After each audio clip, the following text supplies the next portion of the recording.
İspanya bildiğiniz gibi İsrail'e karşı duran ender ülkelerden bir tanesi. Fakat son günlerde İspanya'da enteresan şeyler yaşanıyor. Fas'tan gelen binlerce göçmen sınırı aşarak İspanyol ve Avrupa toprağı olan özerk şehir Ceutat'a giriyor. Göçmenler denize kadar uzanan tel örgülerin etrafından yüzerek Ceutat'a çıkmayı başardı ve sayıları da oldukça fazla, 10 binin üzerinde olduğu da iddia ediliyor. İspanyol polisi ve jandarması ise bu duruma karşı önlem alamamış durumda.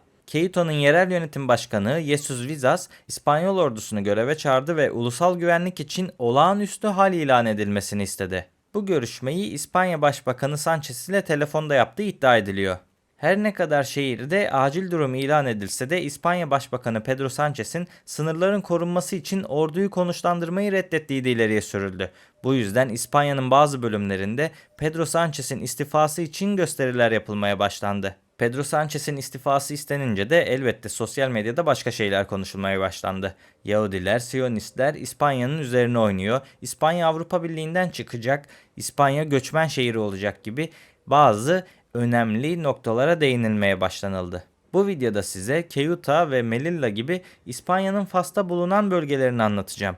Videoyu beğendiysen anlatmaya başlıyorum. Burası bir zamanlar İslam topraklarının Avrupa'daki en batısı olan İspanya. Haritada göründüğü gibi Fransa ve Portekiz'de çevrili bir yarımada.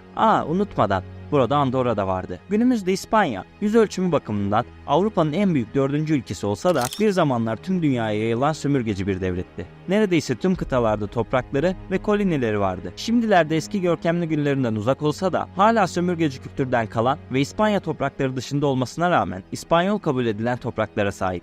Ve bu sebeple İspanya, Afrika anakarasında hala toprakları olan tek Avrupa ülkesi konumunda. Avrupa bölgesinde olmamasına rağmen bazı Afrika toprakları Avrupa toprağı sayılıyor.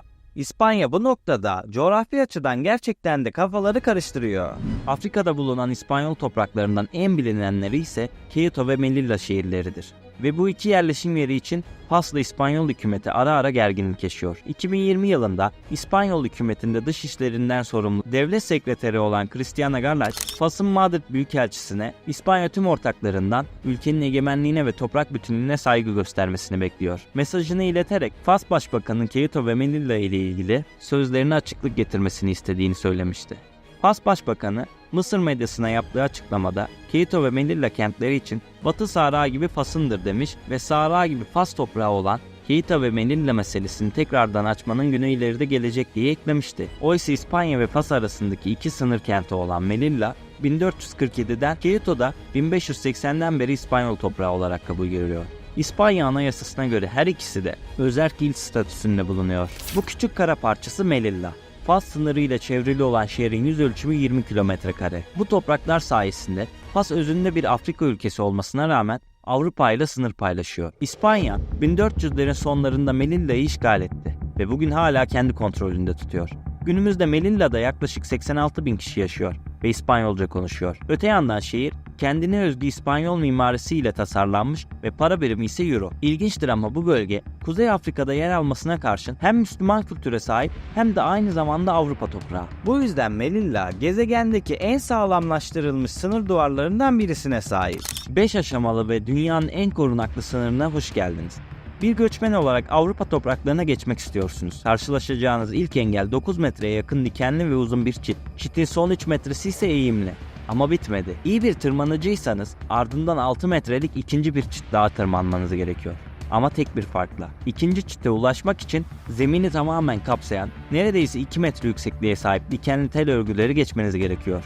4 metrelik düz tırmanıştan sonra tırmanmayı zorlaştıran eğimli üst kısmı da geçmelisiniz. Hala kimseye yakalanmadınız ve tüm yaralanmalarınıza rağmen devam edebiliyorsanız 2 metrelik hendekten çıktıktan sonra 7 metrelik çite düz tırmanış yapmanız gerekiyor. Ardından buradan atlayıp 3 metrelik hendeğe düşeceksiniz. Gerçekten de dediğim gibi korunaklıymış, öyle değil mi? Gözetleme direkleri, nöbetçi askerler ve her karışın didik didik incelendiği video incelemelerinden bahsetmedim bile. Göçmenler bu korumalardan geçip Melilla'da ayaklarını yere basar basmaz teknik olarak Avrupa'da bulundukları için Avrupa Birliği hukuku kapsamında belirli korumalar altına giriyorlar ve İspanya bu göçleri kontrol altında tutmaya çalışıyor. Benzer bir durum Ceuta için de geçerlidir. Bu şehir özerklik tüzüğünün kabul edilmesinden önce 1995 yılına kadar İspanyolların Cadiz eyaletine ait bir belediyeydi. Ancak daha sonra özerk bir şehir haline geldi. İspanyolların Kuzey Afrika'daki toprakları bu iki şehirle bitmiyor. Chafarinas Adaları adındaki bu üç küçük ada